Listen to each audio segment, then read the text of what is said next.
Hi everyone, this is Studio Slave on behalf of ADSR, and in this video we're going to take a look at file handling in Ableton Live 10. So as you can hear, I've got this chorus looped up and playing. I'm going to use this to show you some of the new export settings. So we'll just pause that there.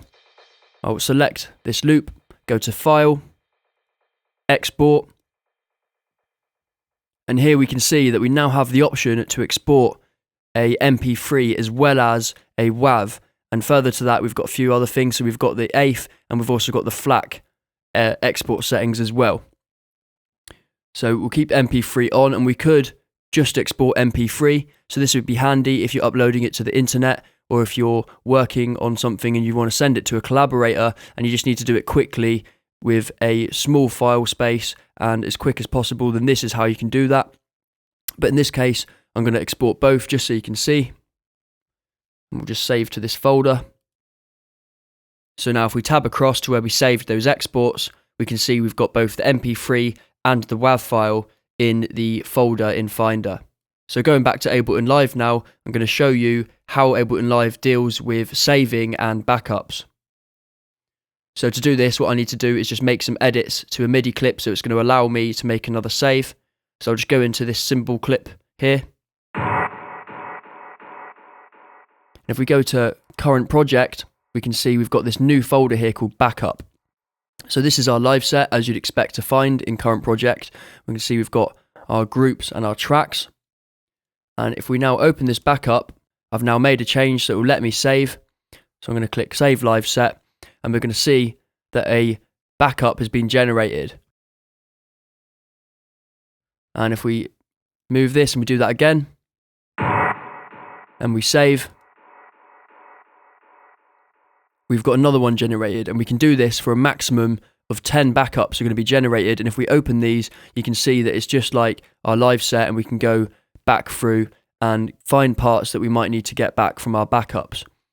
And once we've got 10, it then just keeps going round in a cycle. And what's also really handy is if I do a few more edits here and then click save, if I did this in Ableton Live 9, I now wouldn't be able to undo what I've just done. However, in Ableton Live 10, it doesn't refresh the undo history when you save. So I can now go undo, undo, undo, undo, and then if I wanted to, I could even redo by using Command Shift and Z, and then undo again using the shortcuts. So that's a handy feature. However, it's worth noting that you can't close Live, open it again, and then use the undo history. It's only for when you've saved, so you can't go back into your old backups and try and undo things. Next, I'm going to show you how Ableton deals with timestamping recorded audio. So what we'll do is we'll go to a part over here. We'll go for this wavetable horn. So I'll just play that. And while we're playing that, I'm going to make a new audio track. I'm going to set this to resampling. And I'm just going to record some of this. So as you can hear, we've got a lot of reverb going on this particular horn. So what we might decide is once we've recorded this, we don't actually want this much reverb on this sound. So what we can do is stop recording. We can then get rid of this clip. So we'll just delete it. And then we can go onto our wavetable. We're going to get rid of the reverb units. So let's get rid of these and make it a bit more of a dry signal. And then we can re-record again. And now we're going to have the much drier signal.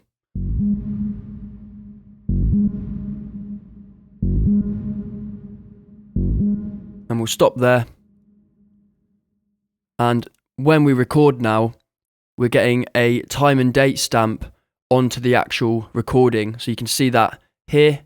And if we look at the very bottom bar, we can also see that down there as well. And if we right click, and we can either show in Finder or show in browser, and we can also access that from here.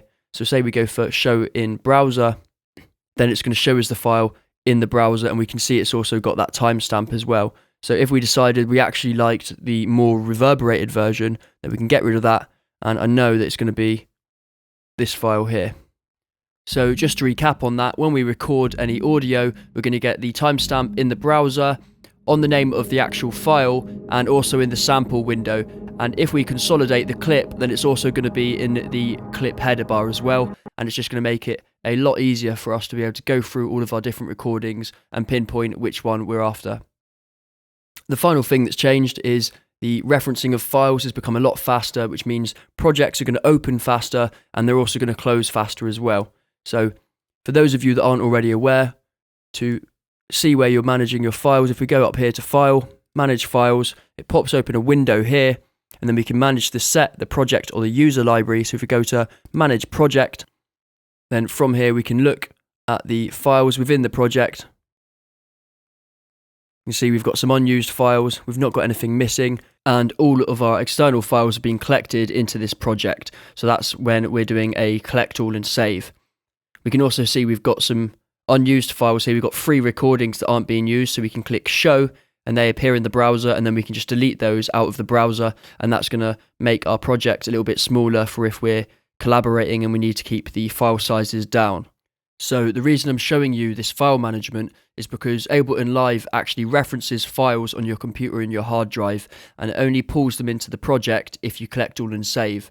And the way it references and loads these files is going to be much faster now, so you should be noticing much faster loading and closing times for all of your Ableton Live projects from now on. So that's everything for this video on Ableton Live's file handling, and I'll see you in the next one where we're going to take a look at the browser.